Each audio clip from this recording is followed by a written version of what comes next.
Hola Alfredo, ¿cómo va? Bien, muy bien. Imponiéndote nuevos desafíos, esto de volver al radioteatro, un nuevo desafío para vos.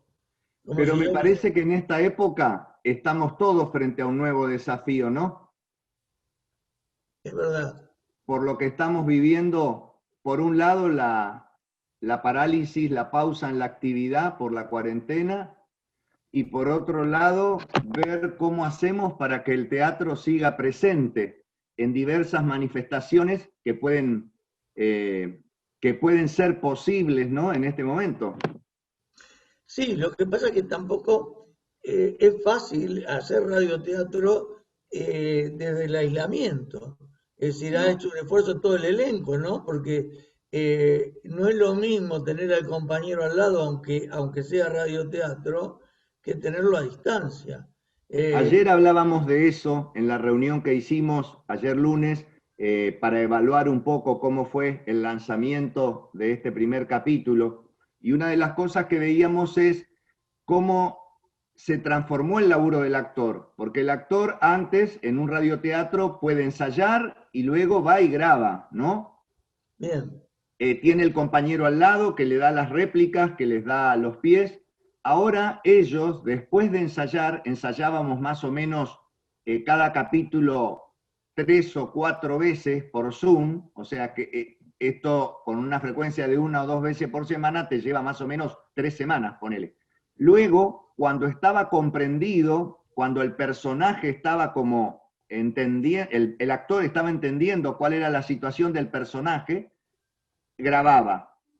Grababa en su casa, o sea que tenía que entrenarse con un medio nuevo que es un grabador que puede ser el del celular u otro que lo baje de una app, pero tenía que entrenarse en grabar su parte y en proyectar las réplicas, imaginar esas réplicas que le darían para poder tener esa progresión dramática necesaria para poder darle vida a la situación. Perfecto. ¿Y cómo fue después el trabajo de dirección de esto? Porque ¿cómo evaluás, cómo medís? ¿Cómo es el trabajo del director de actores en estas circunstancias? Y tiene algunas singularidades. Por ejemplo, yo también es como una experiencia piloto porque nunca antes había dirigido un radioteatro. Sí escribí un radioteatro que tuvo una mención hace unos años en Argentores, pero no lo había dirigido nunca. Entonces, por ejemplo, todo el tiempo yo pensaba y les pedía a ellos que pensaran solamente en la imagen acústica, en que todo lo que les pasara en el cuerpo pudiese estar de alguna manera manifestado en la voz. Al mismo tiempo, como son muchos personajes, que cada personaje tuviera un timbre determinado, una característica determinada en su decir, que el espectador, en este caso el radio escucha, pudiese reconocerlo ahí donde interviene, sin necesidad de que esté todo el tiempo el narrador explicando de qué va la situación.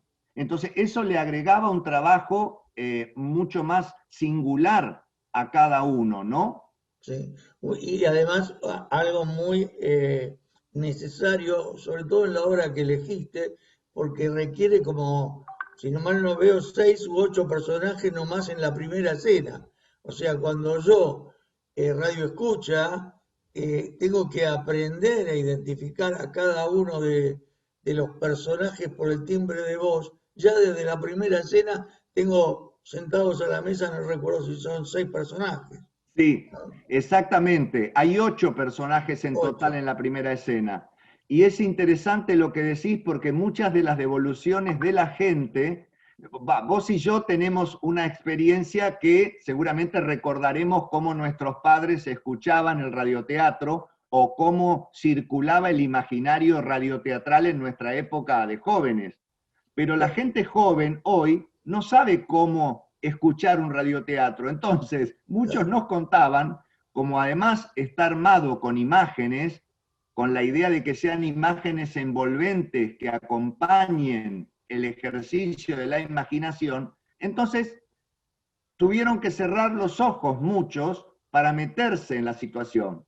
Y ahí aparece el trabajo de edición, porque tenemos dos editores, Emiliano Capes de León e Ignacio Verguilla, que realmente hicieron un trabajo que para nosotros es como si fuera magia, ¿no? Porque se sentaron y ellos asistían a los ensayos, veían de qué iba la situación y con eso en la cabeza, con esa estructura de tiempo y de ritmo, se ponían los auriculares y empezaban a armar. Ahí venía el segundo proceso. Como director, yo escuchaba lo que armaban y decía, acá falta ritmo, o sea que era dirigir a los actores y luego construir con los dos editores cómo tenía que ser el ritmo de la escena. Y a veces había que decir, bueno, esto es por lo que hizo el actor, acá no está creciendo, necesito mayor desborde. Y lo regrabábamos, llamábamos al actor y le decíamos, esto hay que regrabarlo, porque falta locura, o porque falta emoción, o porque falta cuerpo y desborde en este párrafo. Entonces volvíamos a regrabar. Sí, realmente un trabajo enorme. Está muy bien logrado, dadas las circunstancias en las que está creado, ¿no? Ahora, la gente lo va a poder ver a través del canal de YouTube de, de Andamio 90, ¿no? Exacto, es a través de Alternativa Ah, Escena, ¿no? Es decir, está subido al YouTube de Andamio 90, pero la gente directamente entrando a Alternativa Escena, cliquea y se mete en Radioteatro Los Invisibles y saca las entradas por ahí. Es un capítulo por fin de semana que empieza el viernes a las 20 horas y termina el domingo a las 24 horas. Entre esos días, quien quiera puede entrar y ver el capítulo. Ahora, esta semana empieza el capítulo 2 y cada capítulo tiene un resumen de lo que sucedió en el anterior, de manera que la gente que quiere ver y se perdió el primero pueda recuperar la información que le permita entender lo que está pasando. perfecto, sí. Todo lo que para nosotros cuando éramos chicos era usual. No sé si vos te acordás. Sí, sí. A mí me contaron, yo era muy chiquito, ¿eh? Ah, claro. No, yo me acuerdo, sí, sí, desde luego. No voy a ser autorreferencial, pero yo era muy chico y papá, mamá nos sentaba junto al aparato de radio y Ajá. escuchábamos a Luis Andrini con su famoso Felipe, ¿no? Este, más El allá de León de que, Francia veían en mi casa. Un radioteatro que se llamaba El León de Francia, me acuerdo. sí, sí. Y Y había voces que la gente reconocía, ¿no? perfecto, Decía, claro. esa es la voz de fulano de tal. Se había creado tal relación entre la imagen acústica y el nombre del actor que cuando lo conocían, porque hacían una gira, por ejemplo, no podían creer, o sea, no podían Claro, asociar la exacto. persona con la voz, porque la imagen había construido algo tan fuerte, que desechaba lo que era real, digamos, que ese actor por ahí no era lo que sugería cuando hablaba con su voz. Claro, rompía la asociación que el radio escucha ya había hecho. Y esto también pasó, esto pasa porque cuando Mafalda quiso ser llevada al dibujo animado, pasó que se rompía la voz, rompía la imagen de lo que la gente esperaba, ¿no? Es una asociación muy difícil, pero aparte es muy interesante también esta propuesta para acercar al teatro al público no vidente, que, Exactamente. que es algo que cuando vuelva la escena al escenario, tengamos en cuenta, ¿no? Yo sé de experiencias que se han hecho en Europa donde si alguien es no vidente se anuncia con tiempo en boletería y se le permite acceder al escenario para recorrer con las manos el tacto de la escenografía, reconocer las voces de los actores e incluso las facciones del rostro, ¿no? De las máscaras o demás. Así que es algo Ahora, para con tener en eso que cuenta, vos estás diciendo, que es, de sería accesibilidad. algo que tendría que ser usual para ser realmente inclusivo el teatro, ¿no? Para que el teatro sea lo más, siendo un arte de cuerpo, siendo un arte comunitario, realmente dé lugar a esa inclusión, ¿no? A todo lo que tenga que ver con la discapacidad o las capacidades diferentes, Claro. como se llama ahora. Y yo pensaba que en esta pandemia, en esta cuarentena, el público también está cambiando porque se democratizó la expresión artística. Quiero decir con esto que no solamente los artistas se expresan, sino también la gente se expresa, ¿no? Claro. Entonces no es Sí. necesario, hay algo de eso de que no es necesario ser un artista para expresarte y nos vamos a encontrar probablemente con un público que cambió su manera de espectar, ¿sí? Y también tenemos que estar preparados, me parece, para eso. Y el radioteatro tiene que ver con el lugar que tiene la radio también en la Argentina, ¿no? Digo, las experiencias de radio que se han hecho en la Argentina, bueno, vos las conocés mejor que yo porque investigaste sobre el tema, son muy importantes. Entonces, me parece que en este momento, en donde estamos entre paréntesis con la actividad que siempre hacíamos, está bueno que el teatro muestre, aproveche para mostrarse en otros aspectos, en otras formas, para que la gente lo pueda conocer y pueda valorar también, por ejemplo, esta unión entre lo radial y lo teatral que dio lugar a este género. Y quizás podamos experimentar un poco más en él con las nuevas tecnologías. Sí, es real, es así. Hay mucha radio por internet también, donde este material me parece que vos seguramente tendrás posibilidad de acercarlo a distintas radios, radios del interior del país, porque además es una obra que es un clásico de nuestra literatura, ¿no? Exacto, por eso la elegimos, porque nos parecía que tenía que ser una obra en cierto modo, por un lado, que no tuviera una intensidad dramática demasiado grande y que combinara el humor con el drama. Y esta es una obra que tiene esas operaciones, ¿no? Y por otro lado, que sirviera para difundir lo que es el teatro argentino, ¿sí? En este momento en donde hay que hacer eso, digamos, es decir, bueno, se podría hacer un montón de cosas, pero es una oportunidad para que el teatro se repiense, vuelva a sus tradiciones, ¿sí? Y pueda encontrarse con eso que ya estaba como olvidado o dejado de lado, para poder pensarse de nuevo, ¿no? Me parece que es un momento ideal para eso, para reflotar el lugar del teatro nacional argentino y como esto un clásico como Los Invisibles. Sí, Los Invisibles, que es una obra que tiene algo del vodevil francés, ¿no? Claro, Eh, bueno, la Ferrer tenía una ascendencia francesa, habrás visto seguramente mucho teatro en Francia, mucho Molière. Yo veo que hay entre, creo que fue la primera de sus obras que fue Jetatore y esta que es la última, me parece que exacto. hay como una coincidencia eh, casi argumental en esto de llevar al extremo la oposición, la dialéctica entre el sentido común y el absurdo, ¿no? Ujú. Esta oposición que se da en este caso con este personaje de, ahí se me fue el nombre, Ramón, que termina prácticamente loco, o sea, fuera de la realidad, cuando aparentaba ser el más sólido en un principio de la obra, ¿no? Hace todo un recorrido. Exactamente, creo que es el personaje que mejor plantea este pasaje desde una actitud formal, responsable, racional, ¿no?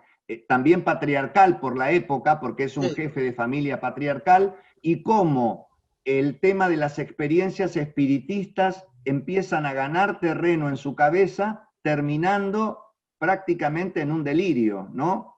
mm, Y cómo ahí lo racional todo el tiempo se empieza como a diluir y aparece una idea fija que tiene que ver con lo que dicen los espíritus como un mandato que hay que cumplir por encima de cualquier causa o razón. Y arrastra a toda la familia y a todos sus amigos con esto, ¿no? Nosotros también lo vimos en relación a los hijos, con lo que sucede con el amor, lo que sucede con la experiencia amorosa, es decir, está llevado en los 5 capítulos también a una especie de parangón entre la experiencia espiritista y la experiencia del amor, porque los hijos, los 3 hijos, Amelia, Ricardo y Totolo, están enamorados y viven distintas relaciones amorosas y están totalmente consumidos por esa pasión, ¿sí? Entonces nos parecía que no era casual que Gregorio de la Ferrer hubiese elegido ese material como para generar cierta tensión, ¿no? Aquel que está enamorado tampoco ve nada, su yo está puesto en el otro, en su objeto de amor.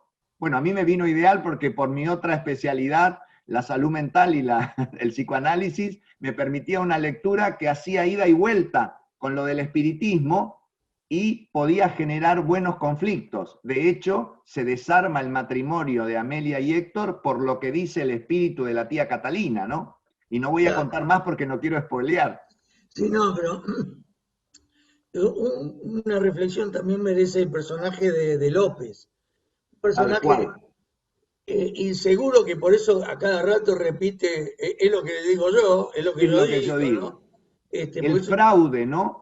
El Esto de fraude. hacerse pasar por lo que no se es, por la oportunidad de cobrar ahí algo y de sacar beneficios, ¿no? Y Me de ser parece alguien, que... ¿no? ¿Cómo? Ahí es donde hay una similitud también con Jettatore. Ajá. Ajá, el personaje de Jettatore que empieza a creer realmente que tiene fluidos magnéticos y demás, ¿no?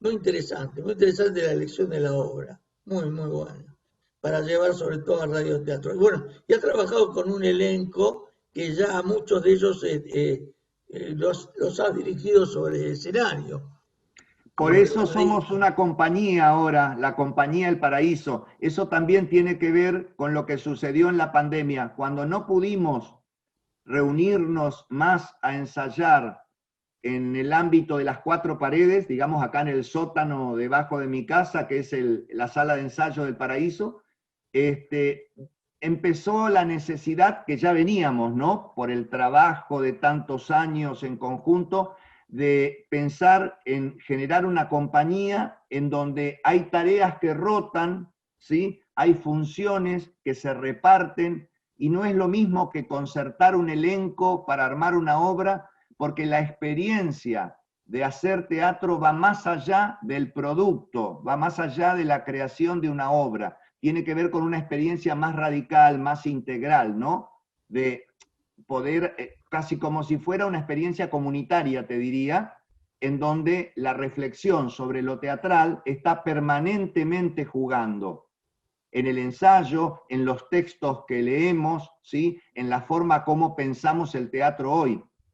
Sí, es volver también al origen del teatro independiente, donde eran compañías, no eran elencos estables, no eran elencos, eran compañías, que como bien decís vos, lleva otro significado, ¿no? Otro compromiso Otro de cada compromiso, actor. exactamente, otro compromiso, otro compromiso.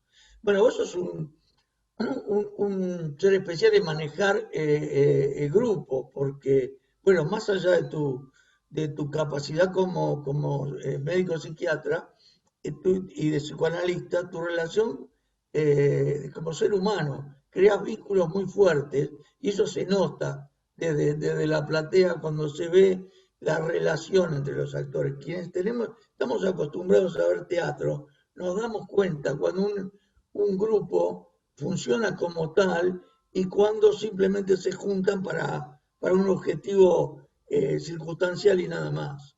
Y eso en tus trabajos se nota mucho.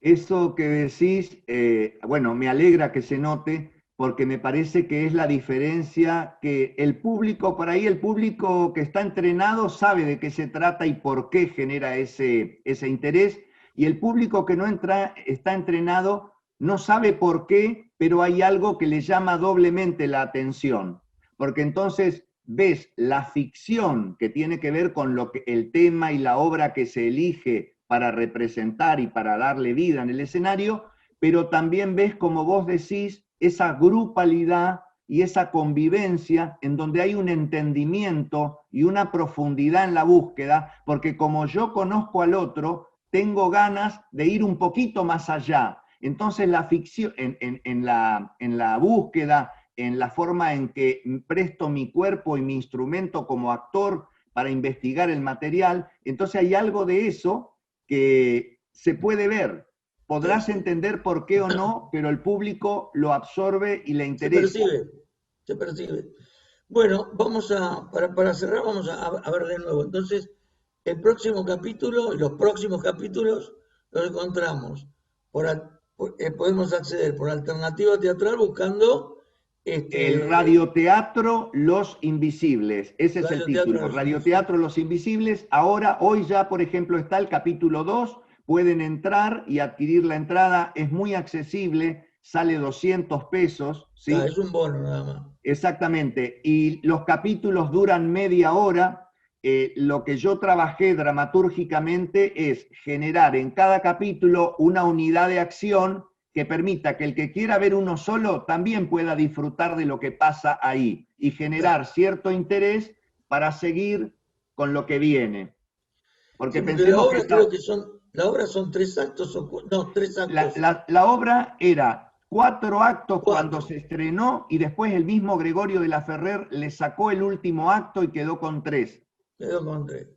No voy a decir cómo termina, porque termina con, con un suceso muy sorpresivo, pero él vio que ahí tenía que terminar y que el 4.º acto en realidad era una coda que le quitaba potencia. Sí, de todos modos, qué sé yo, todo el mundo sabe cómo termina Romeo y Julieta y sin embargo la vemos una y otra vez en distintas versiones, ¿no? Y fíjate que ahora en Netflix muchas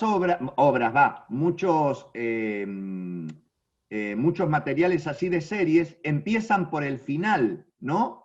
Ves la imagen del final y entonces empiezan a jugar con todos unos flashbacks y unas alteraciones temporales en donde cada vez se está imponiendo más esto de que ya no importa saber el final, lo que te interesa es cómo llegaron ahí. Claro. Bueno, una realmente muy recomendable, una buena oportunidad para escuchar radioteatro, y sobre todo es para todos los públicos, pero sobre todo me parece para ver en familia y para aquellas personas que no tienen posibilidades visuales y por eso no acceden al teatro, es una buena oportunidad para acercarse a un clásico. Gracias, Alfredo, por esta entrevista y por este nuevo desafío. Gracias a vos, los esperamos.